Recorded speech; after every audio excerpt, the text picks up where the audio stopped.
Sa lugar ng Mindanao, merong kambal na binata na may kakaibang katangian. Madalas silang napapasabak sa labang espiritual. Kambal man kung maituturing, ngunit palagi silang hindi nagkakasundo patungkol sa hatol. Kung papatayin nga ba ang aswang upang matigil ang kasamaan? O hindi kaya naman bibigyan ng pangalawang pagkakataon?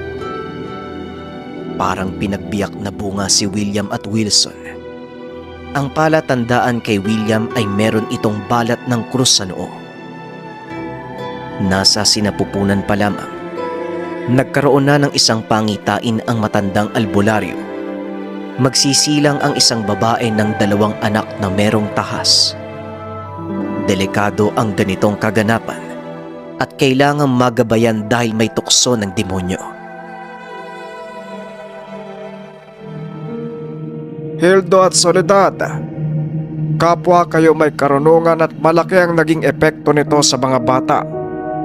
Dahil ang magiging bunga niyong dalawa ay kambal na lalaki na may kakaibang katangian.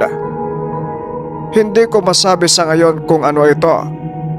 Malalaman na lang natin sa oras na maisilang hanggang sa magbinata. Wala namang kakaiba nung maisilang ang kambal. Kaya naman naisip ng mag-asawa na baka nagkamali ang albularyo.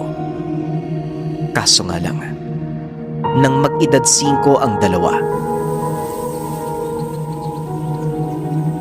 Hindi mo ba nararamdaman, mahal? Tignan mo na maigi yung mga bata. Parang may sarili ng pag-iisip eh. Pareho tayong may karunungan, kaya alam mo dapat ang kaibahan. Nag-aalala ako para sa kanila, Hildo. Baka kung anong mangyari sa kanila.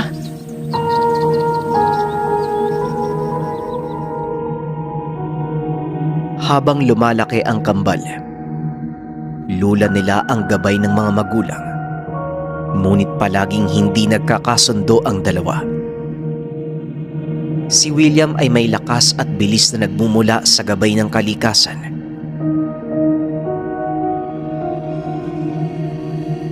Habang si Wilson naman, buwan ang pinagkukunan ng lakas.